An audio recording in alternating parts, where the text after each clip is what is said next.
In today's video, how to create split screen videos on your phone using CapCut. So first, what you can do is open CapCut application on mobile device and tap on a new project button.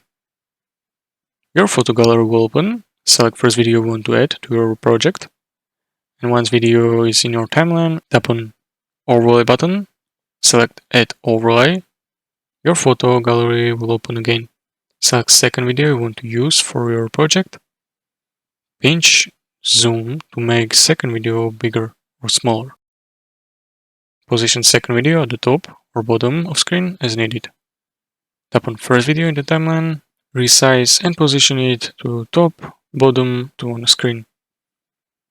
Then play video to ensure both videos are playing side by side as needed. If necessary, you can change aspect ratio of your video. For YouTube Shorts or TikTok, it's recommended to use 9:16 format.